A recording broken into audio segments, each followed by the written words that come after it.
Hello viewers, আসসালামু আলাইকুম। আমি doctor H.M. Mahbubur Rahman, physician, USA health care centre Sylhet. ঘরে বসেই যে 3টি পরীক্ষার মাধ্যমে আপনি নিশ্চিত হতে পারবেন আপনি ডায়াবেটিস মেলাইটাসে আক্রান্ত কিনা। আমেরিকান ডায়াবেটিক অ্যাসোসিয়েশন এবং বিশ্ব স্বাস্থ্য সংস্থার মতে আপনার ফাস্টিং ব্লাড সুগার অর্থাৎ খালি পেটে প্লাস রক্তে গ্লুকোজ বা চিনির মাত্রা যদি 7 মিলিমোল পার লিটার অথবা এর বেশি হয় এবং আপনার র্যান্ডম ব্লাড সুগার এর মাত্রা যদি 11.1 মিলিমোল পার লিটার এর সমান অথবা এর বেশি হয় এবং আপনাকে 75 গ্রাম গ্লুকোজ খাওয়ানোর পরে যদি আপনার রক্তে সুগারের মাত্রা 11.1 মিলিমোল পার লিটার এর সমান অথবা বেশি হয়, তাহলে আপনি প্রাথমিকভাবে ধরে নিতে পারেন আপনার মধ্যে ডায়াবেটিসের লক্ষণ আছে। তবে আপনাদের আরেকটি বিষয় জানিয়ে রাখতে চাই যে একটি পরীক্ষায় একবারই যদি রক্তে ফাস্টিং ব্লাড সুগারের মাত্রা 7 মিলিমোল পার লিটারের বেশি, র্যান্ডম ব্লাড সুগারের মাত্রা 11.1 মিলিমোল পার লিটারের বেশি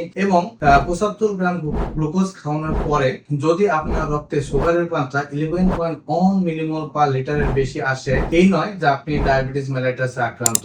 সেক্ষেত্রে আপনাকে যেটা করতে হবে সেটা হচ্ছে এই পরীক্ষাগুলো একদিন পর পর রিপিটেডলি পরীক্ষা করবেন এবং প্রত্যেক ক্ষেত্রেই যদি আপনার ব্লাড সুগারের মাত্রা বেশি আসে তাহলে আপনার নিকটস্থ হাসপাতাল অথবা ডায়াগনস্টিক সেন্টারে গিয়ে খালি পেটে আরেকটি পরীক্ষা করবেন, যে পরীক্ষাটার নাম হচ্ছে হিমোগ্লোবিন A1C, যেটাকে আমরা গ্লাইকোসাইলেটেড হিমোগ্লোবিন অথবা গ্লাইকেটেড হিমোগ্লোবিন বলে থাকি। এবং এই পরীক্ষার মাত্রা যদি 6.5% এর বেশি আসে তাহলে আপনি সুনিশ্চিত আপনি ডায়াবেটিস মেলাইটাসে আক্রান্ত। তো সার্বিকভাবে এই বিষয়টাকে যদি আমরা সামারাইজ করি তাহলে এটা পাওয়া যায় যে আপনি একাধিকবার পরীক্ষা করার পরেও আপনার রক্তে ফাস্টিং ব্লাড সুগারের মাত্রা যদি 7 মিলিমোল পার লিটারের বেশি হয় এবং আপনার র্যান্ডম ব্লাড সুগারের মাত্রা যদি 11.1 মিলিমোল পার লিটার এর বেশি হয় এবং একাধিকবার পরীক্ষা করার পরেও আপনার 75 গ্রাম গ্লুকোজ খাওয়ার পরে আপনার ব্লাড সুগারের মাত্রা যদি 11.1 মিলিমোল পার লিটারের বেশি হয় এবং হিমোগ্লোবিন A1C এর মাত্রা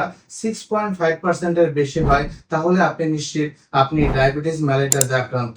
তবে আরেকটি বিষয় আপনাদের জানাতে চাই যে একটি মেজারমেন্টে যদি আপনার ফাস্টিং ব্লাড সুগারের মাত্রা এবং র্যান্ডম ব্লাড সুগারের মাত্রা এবং 75 গ্রাম গ্লুকোজ খাওয়ানোর পর যদি বেশি আসে তাহলে ডায়াবেটিস নিয়ে আতঙ্কিত হওয়ার কিছু নাই।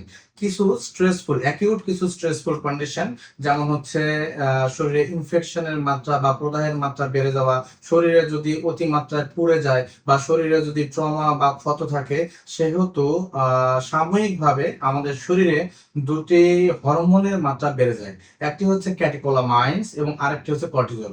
এই ক্যাটেকোলামাইন্স এবং কর্টিজল হরমোন দুটি সাময়িকভাবে ইনসুলিনের স্বাভাবিক কার্যক্রমকে ব্যাহত করে।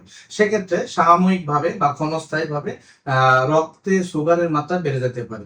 এই সাময়িকভাবে অথবা ক্ষণস্থায়ীভাবে যদি রক্তে সুগারের মাত্রা বেড়ে যায় সেটাকে আমরা ডায়াবেটিস মেলাইটাস বলবো না এবং সেই বিষয়টা নিয়ে আতঙ্কিত হওয়ার কিছু নেই।